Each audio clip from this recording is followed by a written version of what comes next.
Hi, my name is Rob. Uh, Very nice to see everybody in here today. A lot of familiar faces and some that are not familiar, so thanks for coming out.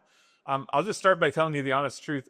I'm never not anxious to speak in front of a group of people, which is a double negative. That means I'm always anxious to speak in front of a group of people, and it doesn't matter how many times I've done it, it's just the case. So, with that out of the way, let's kind of dive into this.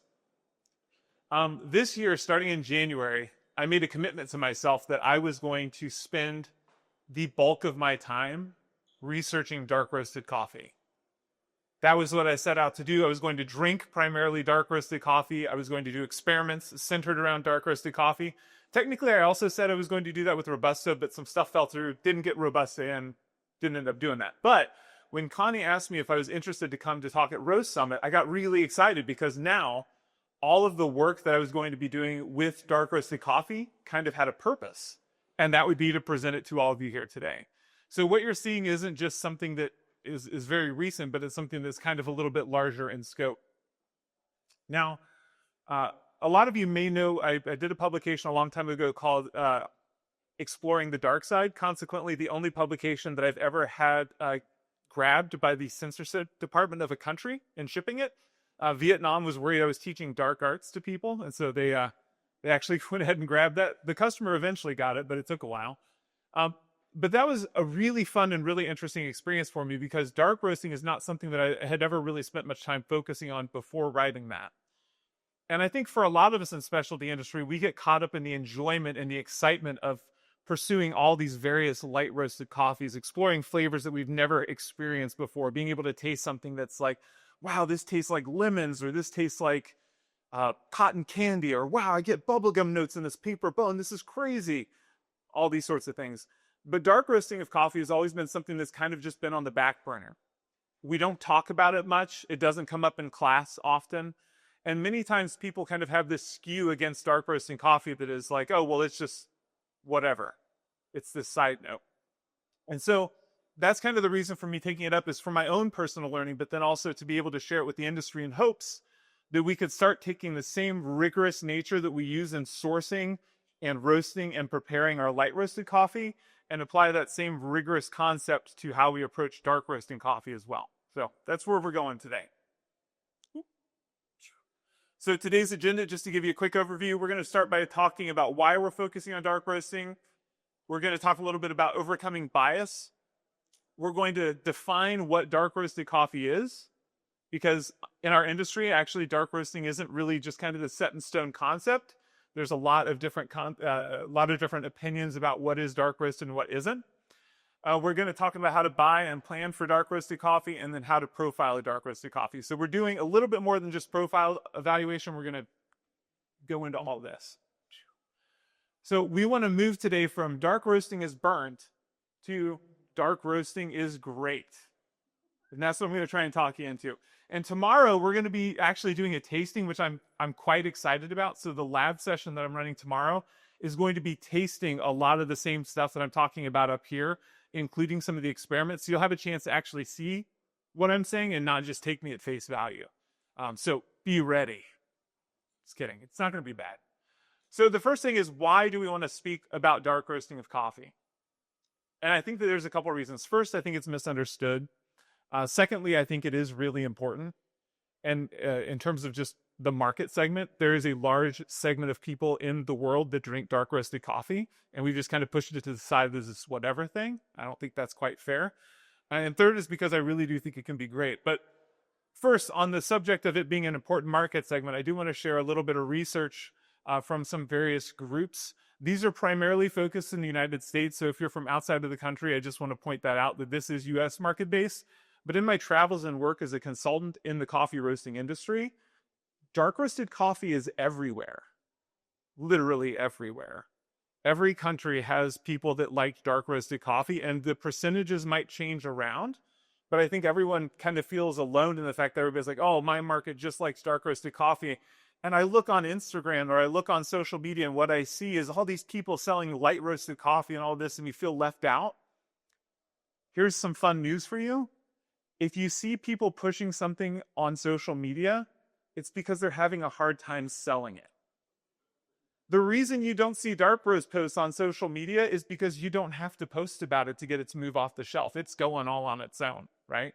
Most people I work with are probably 70% or higher in their volume selling dark roasted and blended coffees, and maybe 10 to 30% actually selling single origin light roast coffees that we often spend the most time geeking out on. So I don't want you to feel alone. You're actually kind of with the rest of us when it comes to that.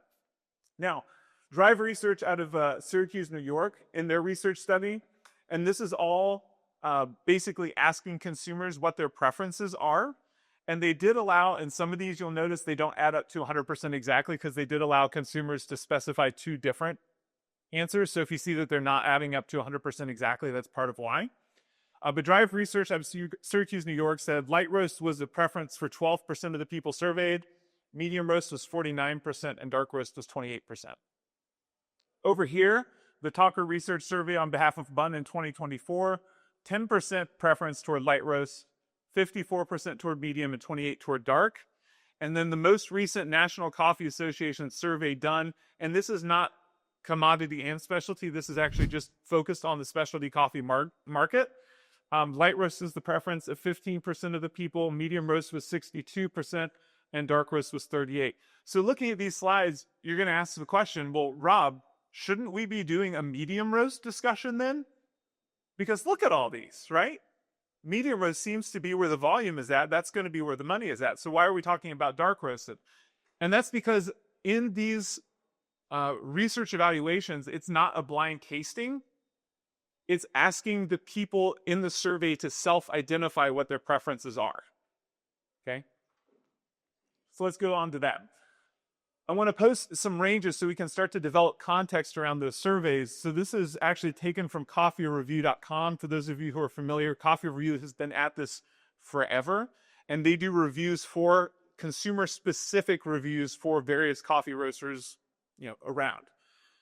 In their website, they define light roast as anything higher on the Gourmet Agtron scale than 70, which is actually quite high. I'm sure that there's a little bit of variation depending on how you measure it, but I usually don't roast coffees too much lighter than 70. Medium light is 61 to 70, medium dark 51 to 60, medium 51 to 60, medium dark 41 to 50, dark 35 to 40, and very dark 25 to 34. These are whole bean values. I really appreciate that because even though ground coffee values can be a little bit more exacting, if you grind it differently than someone else, you get a different color value. So the only way to do a true comparison is to make sure you're using the exact same grind particle distribution pattern as someone else. Whole bean kind of levels the playing field a little bit, which is nice. Now, the thing that I want to point out is the whole bean color for second crack on a Gourmet Agtron is somewhere between 45 and 49 whole bean value. That actually firmly places it somewhere around medium dark. So not even fully into dark. Now, how many people here roast beyond second crack? A few, all right, less than 50%. So in specialty coffee, when we talk about dark roasting a coffee, we're actually still, according to this chart, within medium roasted territory, aren't we? Because in specialty, we shifted a lot. We started pushing lighter and lighter and lighter, and everything else kind of followed along with it.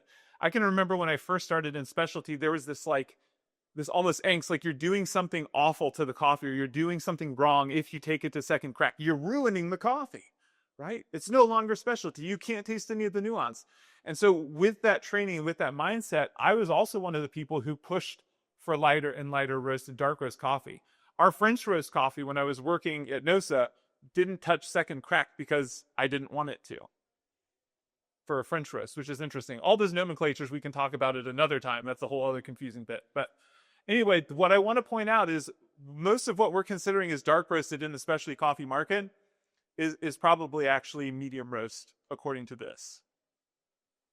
Consumers, though, probably aren't looking at Agtron scores. Fair to say? Fair to say. Okay.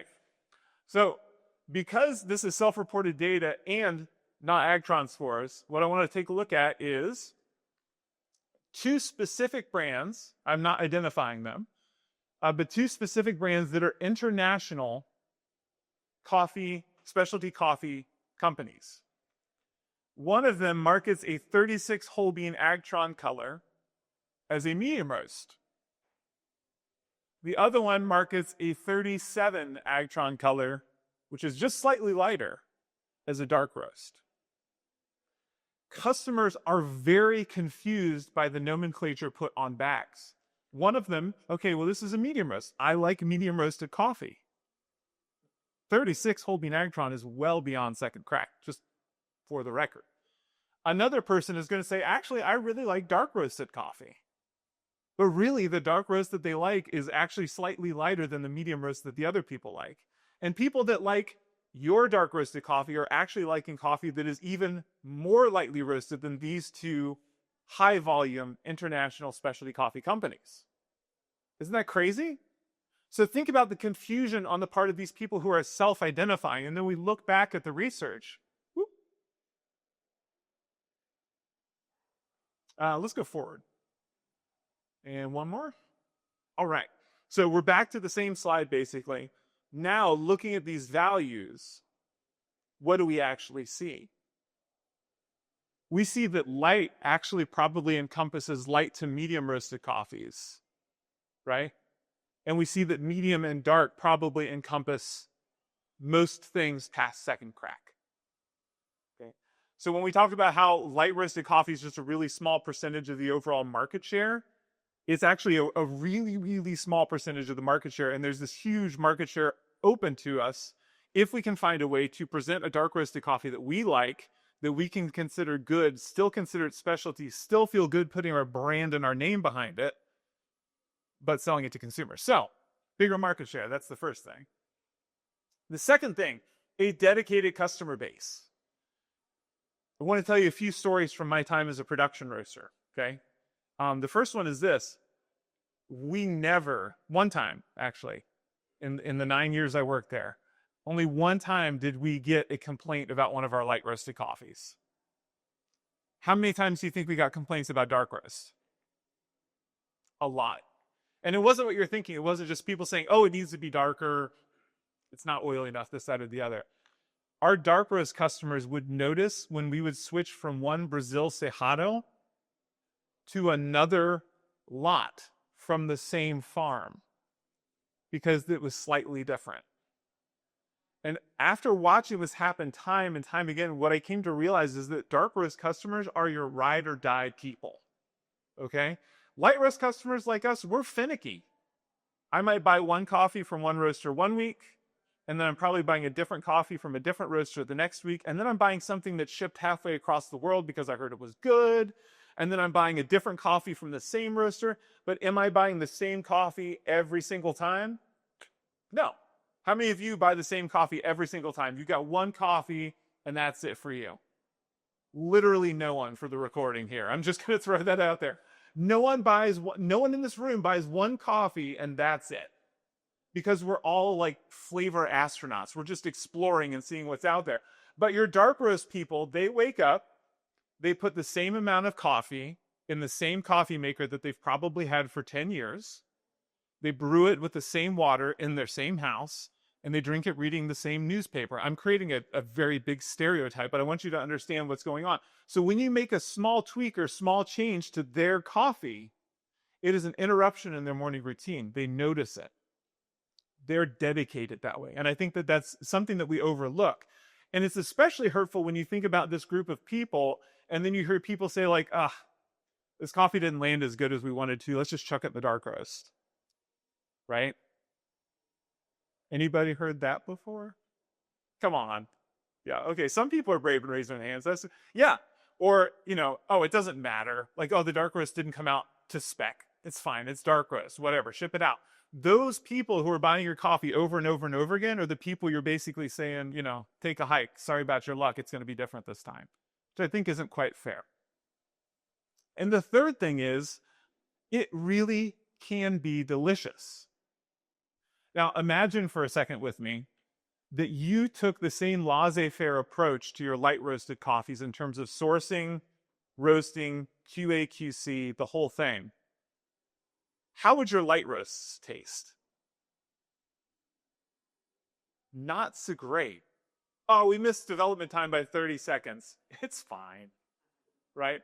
It wouldn't work. It wouldn't taste nearly as good. And the same thing is true with dark roasted coffee. It can be great. We just have to work to make it great.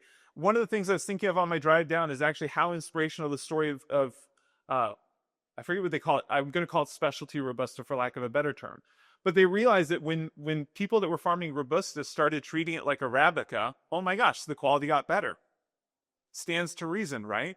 The same thing I think is true of our dark roasted coffee. So hopefully we've not gone too far in that direction. Let's start moving on to something else before I get on another soapbox.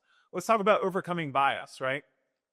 The things that you hear people say in our industry somewhat regularly, you can't taste the difference. I'm guilty of saying most of these at one point or another in my career. I just want to throw that out there so you don't feel alone. It all tastes the same at that roast level. Poorer coffee beans are generally roasted darker to mask defects. I've got a spoiler alert for you. It doesn't actually mask the defects. There's a reason that you can't taste them, but it's not because they're not there. Commodity coffee roasters roast dark. Or the, churn and burn, let's get this done. The problem is acclimatization, okay? We're not used to drinking a lot of dark roasted coffee, at least most of us probably aren't. And so because of that, we have a hard time tasting the nuance beyond the very upfront smoky, chocolatey flavors that we experience. It's the exact same struggle that our customers have when we try to take them and convert them from dark roast drinkers to light roast drinkers, right? They're not acclimatized to it. They're not used to the acidity. It comes across as sour, sharp, harsh, aggressive, all these sorts of things. We get the same customer to try it a couple times and they start to open up to the idea. And then they're like, oh, I actually can taste some of the fruitiness you're talking about. And then we eventually move them over into the light roast category. As people who drink primarily light roasted coffee, whether it's because that's our preference, because we're on the cupping table a lot, whatever the case may be, we actually have to be intentional at re-acclimatizing ourselves to dark roasted coffees. A fair warning tomorrow in the group. The first coffee I'm calling the acclimatization coffee. When you come in, that first coffee is going to taste harsh. That's on purpose. And it's going to stink to drink it. I'm sorry. But it's going to help set your taste buds for the coffees that I actually want you to focus on the difference between, okay? So what I would recommend for your own business is as you're thinking about acclimatizing, you need to start thinking about drinking dark roast coffee with regularity. Or if you're going to be doing product development on your dark roasted coffee, drinking dark roasted coffee at various cafes around your town for a couple days before you start really focusing on your coffee so that you can be intentional and you can judge it fairly.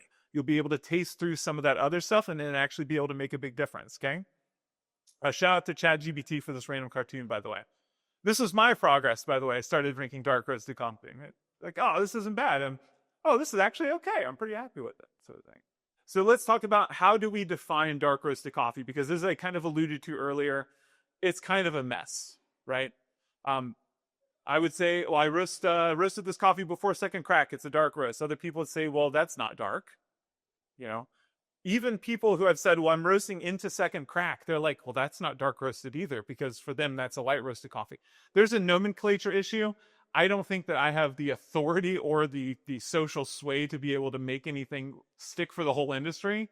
But I'm going to tell you how I conceptualize, light, medium, and dark roasted coffees in hopes of helping clear the air for communication. So it occurs after second crack starts. The easiest thing without relying on temperatures or other technology is if we just actually listen to the coffee in the roasting machine. And I would suggest you could say that if first crack is going on, you have a light roasted coffee. It might be more light toward medium. It might be way more toward medium if you're at the tail end of first crack.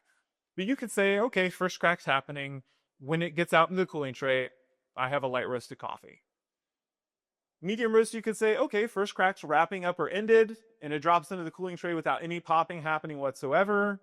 I have a medium roasted coffee. We're not here to define this today. We're actually really just focused on the dark roast, but I wanted to explain a little bit of what was going on. For dark roasted coffee, I would say it starts after second crack. Now, I'm not telling you you have to rename all of the coffees and redo all of your marketing, branding, labeling, etc., because that would be ridiculous.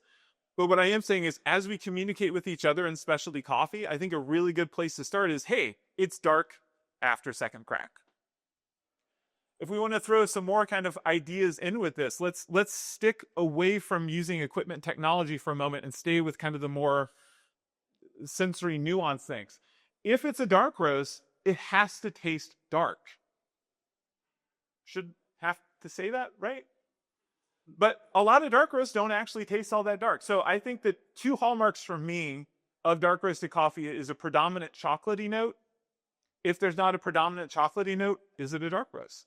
And then just at least a hint of smoke, right? Smokiness is okay. Believe me, it's fine, especially if you're catering to a dark roasted crowd because they're actually looking for that smokiness. The third thing is it hits a particular range of weight loss. Most of you have a scale, I'm assuming? Yes? Okay, good. I mean, don't get me wrong. When I first started out, we were volumetrically measuring out the coffee going into the roaster and not by weight. It was a long time ago. But most of you have scales today. So you can measure weight loss. It's free. You should do it every time. So, it's going to be between second crack and at some point, after you get above 22% weight loss, I'm pretty sure you're in the danger zone. Above 22% weight loss, you're close to fire. There's no real reason for that, in my personal opinion. But if you want to do that, you do you. But I would say it's going to be at least around 16% weight loss, going up to 22% weight loss. Now, there are some caveats here, and that is that the initial moisture content of the coffee is going to play a role in what the actual weight loss percentage is. If you have a wetter coffee, you're going to have more weight loss. If you have a drier coffee, you're going to have less weight loss. So just kind of take that into account. You could assume that with these numbers, I'm talking about a 10% moisture content coffee, which is kind of sitting dead middle. So that means we're 6% above initial moisture content, up to 12% above initial moisture content, and then you can make adjustments based off that. So if you end up with a 12% moisture content coffee that you're pushing into a dark roast, you might be 18% weight loss at minimum, just because it was a wetter coffee to begin with. Does that track for everyone? Okay. Now we're going to start bringing numerical values into it. I would suggest that, since second crack starts around 50 whole bean agtron, that's a really good number to start with for a dark roasted coffee. So something that is less than or equivalent to 50 whole bean agtron, that's gourmet scale. And then if we're talking about ground agtron, and this is ground at an espresso setting, if you have a niche grinder, this is ground on grind setting number 15. I can find grind particle distribution charts for anybody who's interested later, if you want to do comparisons, but it's about a 65 or lower on that, okay, as a numerical value. But whole beans probably fine to standardize on. Okay. Any questions on defining dark roast before we jump into what we're actually going to be doing in terms of buying and roasting? All right, let's keep going here. Coffee buying. Not every coffee can be a dark roast. Full stop. I used to think like, it doesn't matter, chuck it in, it's fine. It doesn't work. So for me, processing method-wise, my preferred processing method for a dark roasted coffee is washed. I think that for me, those tend to come out a lot smoother and a lot more agreeable to the palate of people looking for dark roasted coffee. However, if it's a really chill, natural, or honey processed coffee, I think it can also be good. If it's a really boozy, fruit-forward, natural processed coffee, I don't care for it personally. If that's your jam, I'm really happy to support you. You do you. That's not really where I'm going. Anaerobic process, carbonic maceration, co-ferment, whatever, any other things you want to add on to that, not really for me for dark roasted coffees. But a nice washed coffee or a mild honey or natural is totally fine. Also, not every coffee cultivar is created equal. My personal preference, I really lean toward Bourbon and Bourbon-derived cultivars when it comes to dark roast. So think Caturra, Bourbon, Catoyer. I think I've got a few other ones up there listed. As much as I love SL34, I don't think it dark roasts quite as well. And that's because it's really, really sharp and acidic naturally. Same thing with Pacamara. It's very sharp and acidic naturally. And Castillo also, much higher acidity profile. So for me, I have a harder time roasting those dark and really, really enjoying them. Whereas with some of the Bourbon-oriented cultivars, or even Typica, I've taken a Gesha way past second crack. I know, sacrilege, shouldn't have done it. The customers in our area loved it. So That is something I do want to touch on later, but I just want to throw this out there. Do dark roast consumers always want the exact same coffee all the time? I don't think so. But anyway, let's go on to this. Um, the altitude where the coffee is growing also really impacts how that cultivar presents. So higher altitude coffee, in my opinion, does tend to present just a little bit better than lower altitude coffee for dark roast. This is actually a switch for me from what I used to taste and what I used to teach as well. Tomorrow we are going to be tasting coffee from 1,400 meters and one from 1,000 meters from the same region, similar cultivar, same processing method. So that'll be a really fun thing. I'll be really excited to see what everyone in the room tastes when we're doing that. See if you agree or disagree. If you disagree with me, that's totally fine. I can only tell you what my preferences are. If your preferences are different, then that's great. For me, the impacts of terroir, I mean, it's a really fun word to say and it makes you sound really fancy. I don't think that they're as impactful. Now, there are certain parts of terroir that I think are impactful. For example, what the microbes are that are going to be working in the fermentation tanks, like that can be huge. I know that altitude is part of terroir, but I've separated it out for the sake of these slides. For me, the way that coffee kind of builds its flavor, it's not so much about where it's from, as it is about what cultivars are present where it is and what the regional way of processing that coffee is. Those are the two biggest impactors for me when it comes to coffee flavor. Yes, there are small variations depending on if it's the sunward facing slope in the morning or if it's, you know, sunward facing in the evening, all that sort of stuff, maybe. But when it comes to buying coffees for this, I would say I wouldn't worry about that sort of stuff. If you're really drilling down on cultivar and processing method, then you're kind of going the right direction.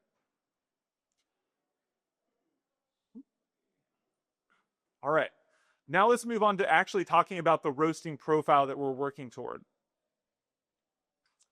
This is just a generic profile that I put up here for second crack. This is actually a geisha cultivar that I did. It's a natural process geisha from El Salvador. But it's really just kind of a background for me to build a framework on. So the way that I like to break down a roast profile now in 2025, 10 years past when modulating was put out, looks a little bit more like the non-grayed out versions, okay? So really what we're looking for is time before crack, which we could call pre-crack development time, right? Oh, and then there's time after first crack, which would be post-crack development time. And then you got your end of roast temperature. The reason for this breakdown I'll kind of get into, but really what we're focusing on is with the coffee that we're roasting, when are we hitting first crack? I do care about when yellowing falls within that time period, but we'll break that down in the next few slides. What's our development time after first crack? What's our post-crack development time? And what in temperature, in color, weight loss are we hitting? So in time before first crack, the position of yellowing does become important, but let's talk about the overall timing first. The overall timing for first crack is going to be, in my opinion, cultivar dependent. It's based on what cultivar you're using or what series of cultivars you're using in the blend. My hope is that it's listed like an ingredient panel, and so whenever you get a coffee that is a blend of various cultivars, the first two are the highest quantity within that. That's my hope.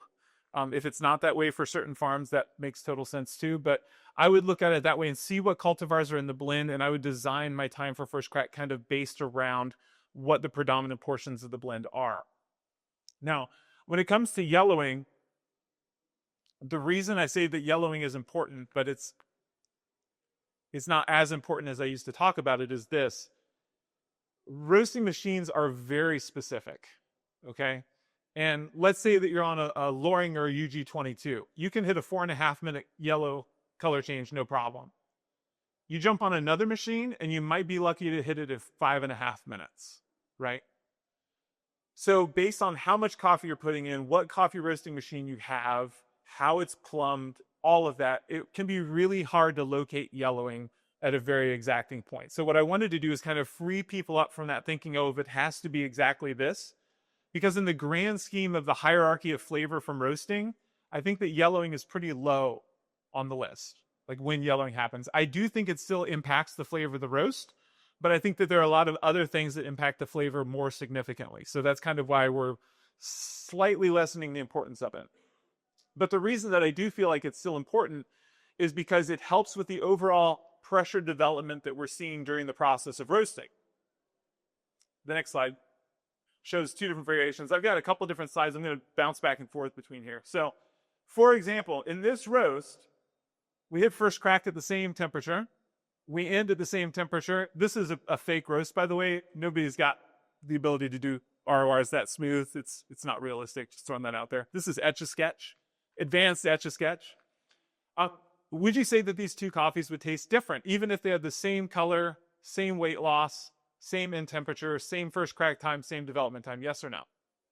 Yeah. Are they going to be as different as a light roast to a dark roast?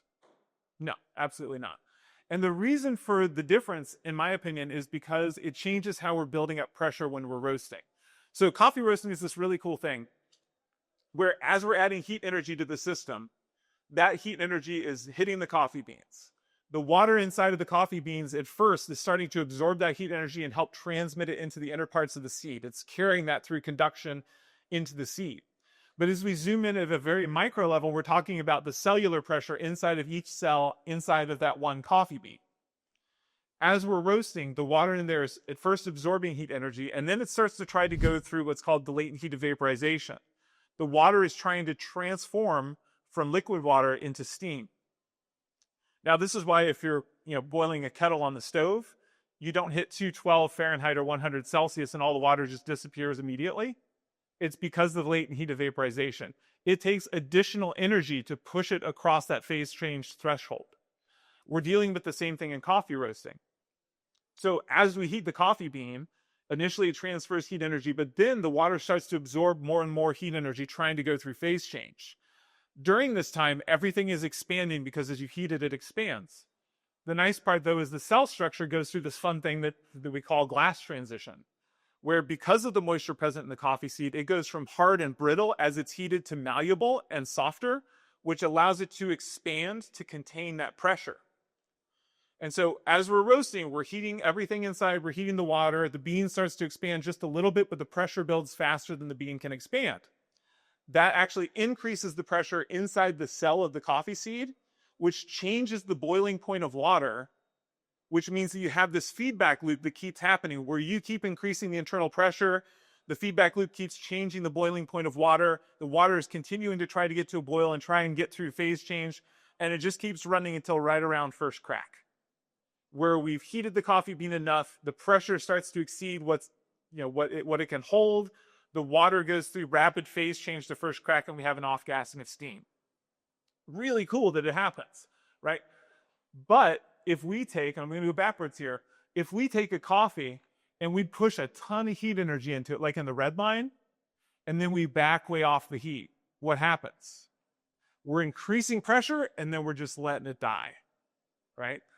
On the blue line, we're just kind of keeping a fairly steady pressure build the whole time, so we have more pressure.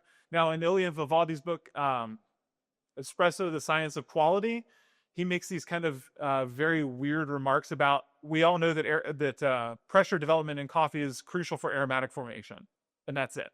Just drops that little bit of knowledge and then just walks away, which feels like maybe there's a lot more research behind that we don't get to see, but I'd love to see it. But anyway, I would agree with that. I do think pressure formation is really crucial to building aromatic properties up in the coffee. So the aromatic profile of red versus blue is going to be totally different from each other. In addition, there's a fun thing we're going to be talking about later. I don't think there's a slide for it, so let me just double check. Nope, there's not a slide for it. As we're roasting coffee, one of the things that I found recently, and I'll go over the research with you that I've done, is that coffee doesn't dry uniformly depending on how you're roasting it. If you roast a coffee faster to the exact same end weight loss, I hate saying this because I know it's probably going to be a thing eventually. It's just going to be another thing for us all to track. Your weight loss curve is different. Okay? So if you push heat in harder into the coffee seed, even if you have the exact same roast profile, it dries the coffee out faster. You lose weight faster at the beginning, and then it plateaus and flatlines, and you end up with the same weight loss percentage at the end. If you push heat in more gently, it's more of a linear decline in the weight loss of the coffee. Okay? That being said, changes in weight loss, because the primary driver of weight loss in coffee roasting is loss of moisture content. That means that we're going into Maillard reactions and sugar caramelization with different water contents in the coffee depending on how you're applying heat energy to it. So applying heat where you're going really, really fast and then slow, not only is changing the pressure buildup dynamic, it's also changing the moisture content dynamic at various stages where moisture content could be impeding or aiding certain sugar bonding reactions. So all that to say, where yellowing happens, even if it isn't the most important thing you should be focusing on, even if I've grayed it out just a little bit, it is still something that's crucial to talk about. And a lot of times when I'm working with clients, one of the things that I have to do is just ask them to move their yellowing a little bit further into the roast, because they're getting there too quick and then they're flatlining out. Okay. If your overall time to first crack is too fast for a given cultivar, it's going to come across as papery, starchy, thin. You might get some astringency, some vegetal characteristics, and the aftertaste is going to be low or quick, as they say, right? If you roast a coffee too long to first crack, it's going to tend to become overly savory, heavy, and muddled. So for each coffee, I do believe that there is a sweet spot. It's going to be different coffee to coffee, depending on which cultivars are in the mix. But these are kind of the sides that you're going to be watching out for, the danger zones, if you will. Oh, and it is cultivar specific, as I've touched on that before. Now, moving on to time after first crack. Basically, what development time seems to do for us here is really control acidity. It controls the balance of bitterness.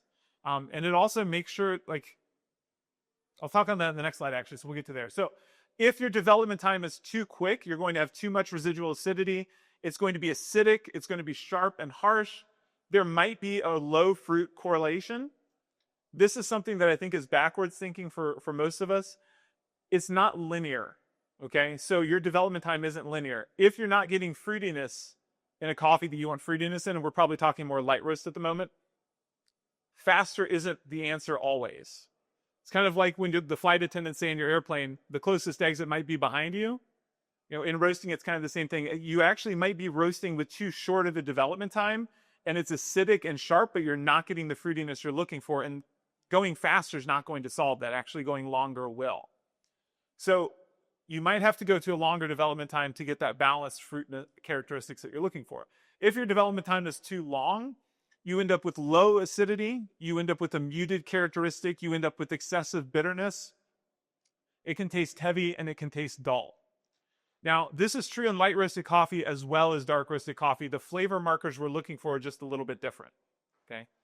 So if you're roasting along and you've got a really, really short development time on a dark roasted coffee, what flavor profile do I tend to taste?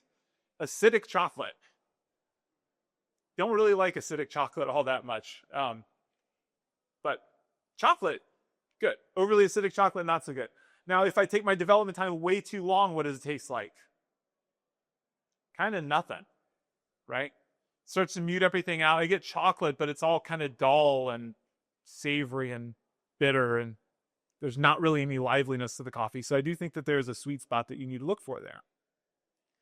These are recommendations I would have for where that sweet spot might live for dark roasted coffee, and we're talking specifically coffee that goes past second crack. If your development time is less than 3 minutes, you might be in the danger zone. You might be roasting the coffee so quickly that it's going to be overly acidic and you're going to end up with acidic chocolate. If you're roasting with a development time greater than 4 minutes, you might be in the danger zone. These are mights. Remember, everyone's going to find a coffee at some point in their career that breaks expectations. But if you're running longer than 4 minutes development time, you might end up with a coffee that's overly muted, lacking in character, that sort of thing. Generally speaking, somewhere between 3 minutes and 4 minutes is a very safe zone for development time on second crack coffees. Now, if you're roasting to the lighter end of second crack, you might be more like 3 minutes and 30. If you're roasting to the darker end of second crack, like that 22%, you might have to find yourself up at 4.5 minutes of development time, and that's okay. I'd actually rather you do that than have it come out on fire in the cooling tray. So extending your development time lowers that rate of rise at the end. It's a good call. But it's all about balance. you have to balance the development time with the roast level that you're aiming for. And if those two things are out of balance, it just doesn't work. For example, if you have a light roasted coffee that has a 3-minute development time, has anybody ever done that for an experiment? For funsies? Yeah. How did it taste, right? It's okay. It's kind of muted. You know, that doesn't, the 3-minute dev time doesn't really fit with a light roast sort of thing. So, processing specific characteristics when it comes to development time. So if getting to first crack is cultivar specific, going through post-crack development is going to be processing specific. Generally speaking, wash process coffees tend to take a little bit longer in development time to be okay. Natural process and honey process coffees can go a little shorter in development time and be okay. So if you're wanting to dark roast a really chill honey process coffee, you might be able to get away with 3 minutes development time and it's going to taste great. If you're doing a wash coffee, I'd lean more toward the 4, personally. All right, end of roast temperature has a massive impact. You know, if you're roasting to just the beginning of second crack, you're going to have a very different result than if you take it all the way to the end of second crack. This is obvious, right? Roast level is probably the biggest flavor formation sort of thing. General temperature ranges, because I do get asked this a lot. Everybody's roaster is different, but if you're brand new to roasting here and this all kind of feels like too much, these are some general ranges that you might expect. I did put the IRBTS from the Alio bullet on there because there's a lot of bullet users out there who use it in production roasting, but also a lot of home users. So these are where you might see first crack temperature, where you might see second crack temperature. It's going to vary based on the placement of your thermocouple. If it's buried in the bean pile, you're going to get a very different reading than if it's up higher on the faceplate. So just know that temperature readings are good for you. They're specific for you, but they're not going to be communicable to everyone else. End of roast temperature is important though, because if you're doing a dark roast coffee that's actually medium roast pretending to be dark, I'm not really so sure that's the best. If you're actually doing a dark roast coffee that's good, heck yes. Let's talk a little bit about measurables. So first of all, we're going to talk about flavor things that we're kind of dealing with. So whole bean color, ground color, and the percentage weight loss. Whole bean color is dependent on a number of things. It is going to be dependent on your end of roast temperature. How hot you roast the coffee is going to be dependent on the color. This makes sense to us. The green coffee sugar content also changes the amount of caramelization and sugar browning that happens. The more sugar, the more browning. And so if you have a coffee that has a really high sugar content, you're going to get a slightly more brown coffee than a coffee that has low sugar content. Okay? So that will change things too. Your roasting technique, that can change it, whether you're doing like a fast, as they say, Nordic style approach or trendy light roast, if you will, or if you're doing more of a classic style espresso. Those are going to change a little bit how the color comes out at the same temperature. And then what heat transfer mechanisms are present in your roasting machine are going to change that too. If you've got a machine that relies really heavily on conduction, and I've seen this before, you can get a short development time to a really dark roast level, but the exterior is going to be significantly darker than the interior.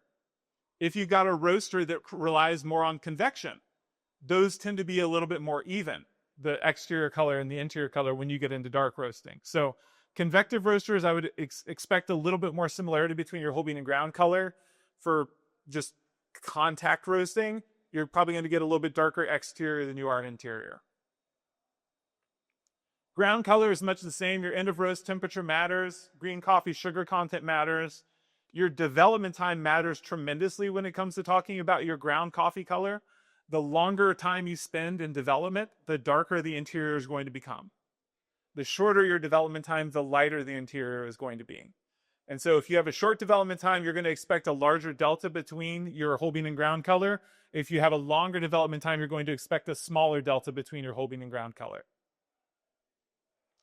Weight loss percentage is going to be based on basically everything. Your total roast time comes into account with this, your development time, your initial green coffee moisture content, which we touched on, and your end of roast temperature.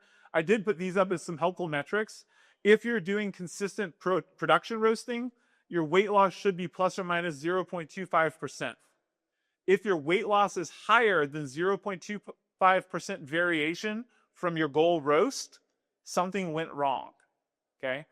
If it's higher than 0.25%, I would recommend setting it aside and cupping it before you send it out. If it's outside of 0.5%, you're in a really bad shape. You've got a very different coffee than what you intended to roast. So These are just markers to pay attention to and kind of utilize.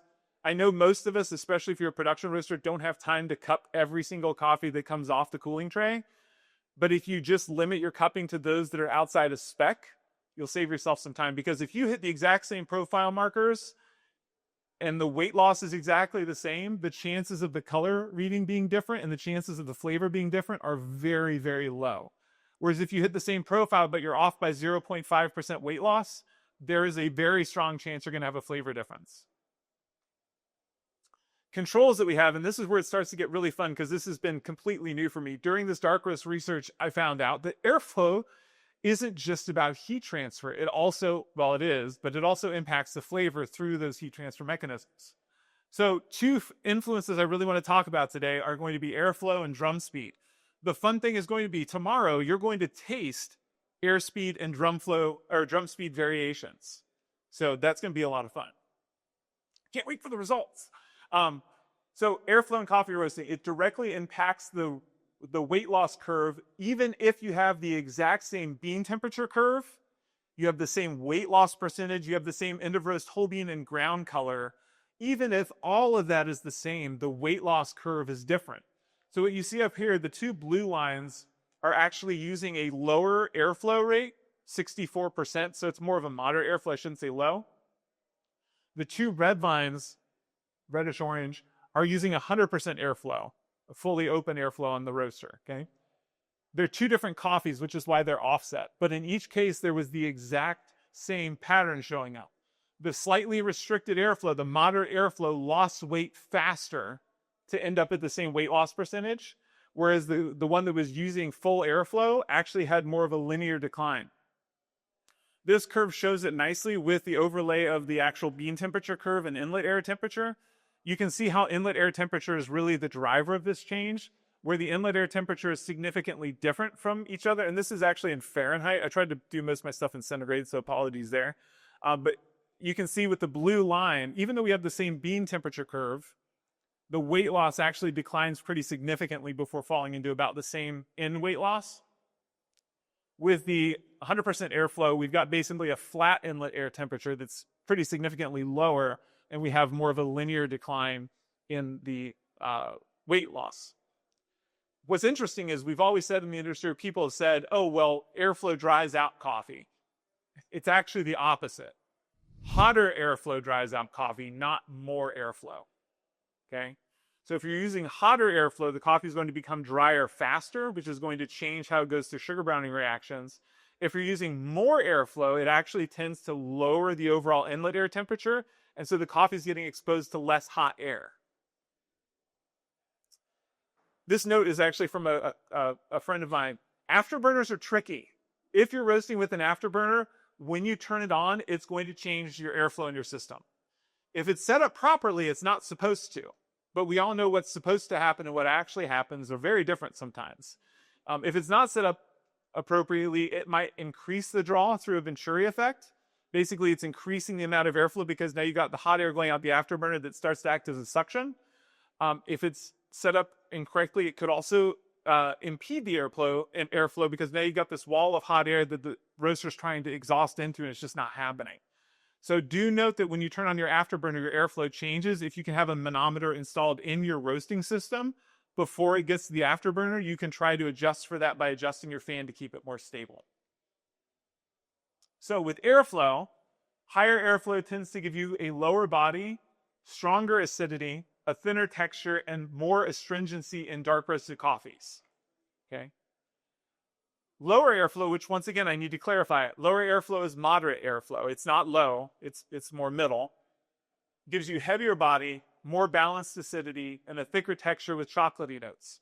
If you go too low, it starts to go tarry, tacky, astringent, bitter, and you also get roasting defects from having too low of airflow. Drum speed is another thing, because when you adjust your drum speed, you're changing the convection to conduction ratio inside of your machine. As you turn your drum speed up, it lofts the coffee higher into the airflow, which causes it to cascade through the hot airflow and pick up a little bit more convection. If you turn your drum speed down, you're not lofting it as frequently or as high into the chamber, and so it doesn't pick up as much heat energy, and it's getting more of it from that direct contact with the drum surface. So higher drum speed tends to give you cleaner, more complex, and slightly thinner texture, but we do accommodate for that by lowering our airflow a little bit. Lower drum speed gives you an excessively heavy body, a tarry and tacky texture, increased bitterness, and can mute out some of the top notes. Tomorrow, you're going to be tasting the same coffee roasted on the same roaster, hitting first crack at the same time, same development time, same color, all that, with 72 RPM versus 60 RPM. So that's going to be a lot of fun. So let's kind of do a brief overview so we can just drill down and get it all in one. So first thing you want to do is you want to choose the right coffee. Whatever the right coffee is the right coffee for you and your situation, but you want to start by choosing a coffee that fits for dark roasting, not just using any old thing that happens to come through. So once you've found the coffee that's right for you, you want to move on to figuring out what in temperature and color you want to start with. That's really one of the biggest impactors of coffee flavor, so you kind of have to start there. How dark do I want to go with this coffee? Do I want to go really dark? Do I want to go somewhat dark? Am I light roasting this coffee and this whole thing doesn't really apply to me? That's fine. Then you want to determine when you want first crack to happen. As I said, a lot of that for me is based on cultivar, but figuring out where you want to go with that's really crucial. I will say this, if you're dark roasting, longer to first crack tends to be safer than shorter to first crack. Doesn't mean you want to go that way, but that just tends to be safer, okay? Determine your post-crack development time. How long do you want to develop the coffee? That's going to be somewhat based on processing method, all that sort of thing, and really just your overall taste and ethos as a coffee company. Based on all of that, you can build your total roasting time and kind of have an understanding of that. I usually like to create a fake roast in the background to be able to roast against, just so I can see where my markers are. And then I'm going to determine when color change falls based on how long I'm taking to get to first crack. So usually I want it to be slightly more than halfway through the time before first crack. Then, based on everything you've decided about your roasting curve, you're going to set your controls based on historical roast data that you have. You've been on your machine more than anybody else. You know your ventilation setup. You can kind of figure out how to make that work. But look at old roasts that have worked. Use that as a framework for deciding what charge temperature you want to go with, how much burner you're going to hit it with initially, whether or not you're going to use a soak, what your airflow is going to be set to, all those sort of data points. And then at the end, you want to establish success metrics. What should the coffee taste like? What should the weight loss percentage be? What color am I aiming for? This is kind of the intentional approach that we use for light roasting that we also want to then use for dark roasting as well. So I'm going to show you some quick examples because I think it helps to see real life examples. And there's also going to be real life examples tomorrow that you'll be able to take with you because they're going to be on a website that you'll all get and you can just go for it. This is a Paranema washed coffee from Honduras. So one of the things I want to point out, when it comes to dark roasting, I do not care about a constant declining rate of rise. I'm just going to throw that right out there. I think, in fact, it's really, really hard to dark roast a coffee without a little bit of a dip and flick action, okay? Because you can't get the second crack. You keep declining and you never quite make it there unless you have a really long development time. So here you can see this one, I've got really low gas settings, and that is in part due to the fact that this is a 1.5 kilo batch on a 3 kilo machine, so this is at a 50% load. But you can see that, my color change is about 5 minutes. First crack is between 8.5 and 9. Hitting second crack at 12.5 minutes. And I've got, this one's a little long, 4 minutes and 16 on the development. A really quite nice coffee. A Caturra natural process from El Salvador. Here you can see that I've got first crack right around 8.5 minutes again. I'm hitting second crack a little earlier, and I've shortened my development time because this is a natural process coffee to 3 minutes and 5 seconds. A Pacas natural coffee from El Salvador. This one you can see, I actually didn't do what I'm telling you to do on this one. You can see my development time's a little overly long, but I think this is another good example. This coffee actually did come out really nice. So maybe there are exceptions to that 4 minute being a danger zone. Just throwing that out there. This one is also a very small batch, as you can see, with a very hot roaster. And this one is a Caturra washed from Colombia. Instead of being on a traditional drum roaster, this one is, I believe, roasted on a Loring. Yep, there it is. So you can see this Couture wash from Colombia. Color changes right around 5 minutes. First crack's at 9, and I've got a 4-minute development time once again. Once again, dip and flick, no problem. I'm dark roasting. And this one, the last example, is a regional Catamount Typica wet hauled from Sumatra. My first crack did end up being a little later on this. I did kind of take a little bit of a mountain building technique.